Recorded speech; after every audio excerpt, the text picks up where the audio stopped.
WNC, America's Black News Channel. Watch 15 minutes. Share with everyone. Finally, news that speaks to us. Will raising the interest rate actually help or hurt inflation? Well, the Federal Reserve is expected to make the decision to raise interest rates this week. Joining us now to talk about this is Louis Baker. He's a certified financial planner for Rock Creek Wealth Planners and Advisor. Also with us is Neil Godfrey. She's a financial expert and New York Times best-selling author. Thanks to both of you for joining us. Lou, I'm going to start with you. Depending on your financial situation, raising interest rates can either help or hurt you. Explain to us who it's going to help and who it's going to hurt. Wow, Laverne, that's a very heart-wrenching piece that you just ran, but I don't know a whole lot of people it's going to help. Okay, I mean, even those at the top are depending on low interest rate environments to do some of the things that they've been doing over the past few years, like financing new real estate and new large major purchases like cars. So I don't think it's going to help a lot of people. One of the things interest rates does do is it does help kind of control the economy a little bit. And I think that's what the Fed's interested in, is trying to keep inflation intact because what you have is too much money chasing too few goods. And when you've got the cost of money so cheap as it's been for a long time, and people are just using that cheap money and buying things up. Unfortunately, at the lower end of the scale, it's really hurting. I mean, these people in minimum wage jobs spending more than half their paycheck just to feed their families, it's really tragic. Interesting that you say you don't think it's going to help too many people, because that's the whole point of them raising interest rates. So, Neil, what are your thoughts on that? How is it going to help or hurt people? Well, that was heartbreaking. And as Lou said, I mean, this is the segment of the population that's going to be hurt the most. But the fact of the matter is, we have to do this. The Fed has to raise interest rates. We have to get inflation under control, because if we don't, you think that segment was tragic, it's going to get even more tragic. We are pushing inflation rates close to 9%. And what the Fed has to do is put the brakes on that. That means raising interest rates. We think it's going to happen probably this week. And frankly, we could see 6 or 7 increases through the year.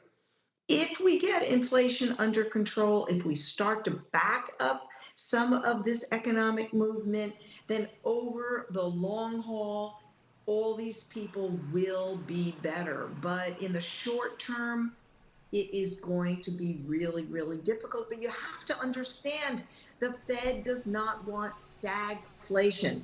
And stagflation is when inflation goes up and unemployment goes up. The good news, Laverne, in our economy is that we are almost at full employment. 3.8% unemployment is really good, which means if you want a job, you can probably find one. Well, these decisions were made before the Russian-Ukraine war. Lou, I got to ask you, do you think that they should go ahead with this? And if you are somebody who is about to borrow funds for a new house or car, a student loan, what should you be doing knowing that these rates are about to go up? Yeah, I don't think the Fed's really watching the market, in other words, the prices of stocks and bonds, as closely as they're watching the impact of inflation on these folks. If you are thinking about making that major purchase and you do have your reserves intact, I would go ahead and still make it. It's tough making that decision to buy a car, but if you think about housing prices, for instance, housing prices are a function of interest rates and incomes. Obviously, interest rates are moving up, but incomes aren't necessarily rising as fast as those interest rates. So at some point in time, I do think the housing market slows down. So that housing price, that housing purchase might be something that I would hold on or hold off on right now, because I do think we could see a pullback in housing prices. But everything else, it's really tough. I'll go back to something that Neil said. Employment is at nearly full capacity at 3.8%. So the one thing that I would recommend folks do, especially at that lower end, is really take a look at their employment situation and shop around. Employers are desperate to find people to help them. And these wages could certainly actually, you might be able to find better wages for the work that you're qualified to do just by looking for that other job, because employers out there are desperate. Oh yeah, I think most people are way ahead of you there on that. They've been changing jobs at record speeds. But Neil, with these interest rates that have been low for these past few years, I mean record lows, how high now do you think the Feds can go? Well, I think the Fed has to pull back these, on the inflation. That's number one job for them to do.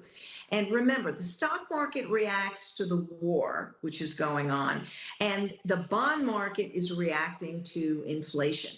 And frankly, as consumers, we have to cut it out. Half of Americans are back to spending pre-pandemic levels. And that means that the average the household has $9,000 of unpaid credit card debt. And as interest rates go up, those rates are going to go up too. So my point to consumers is cut it out. And in terms of gas prices, they're going up. They're over $4.30 a gallon right now on average in the country. They're going to keep going up. You've got to drive and be strategic and be smart. There are apps out there that can help you track to find cheap gas.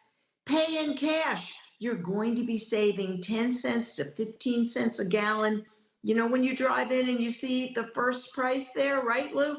You're going to see cash, pay in cash. And carpool.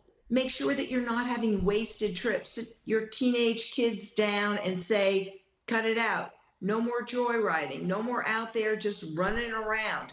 Shop the loyalty programs. You can cut back on consumer spending, and we're going to have inflation. And like Lou said, I think, frankly, one of the things that happened with the supply chain and with the pandemic is that we stopped building homes during the pandemic. That means that we have way more demand than supply. And the fact of the matter is, if you haven't bought, you've saved the money. This is the lowest interest rate you're going to get on a mortgage. My advice, do it now, bite the bullet, because they will go up. And we know they're fast to go up and they're slow to come down. It's going to take a long time to get that inventory back to a position where home prices are really going to fall. So I think about all those things right now. Well, definitely good to hear your thoughts on this. Both of you, we're out of time, but thank you so much, as always, for joining us. Certified financial planner Lou Baker and financial expert Neil Godfrey. Appreciate your time today. Happy Monday.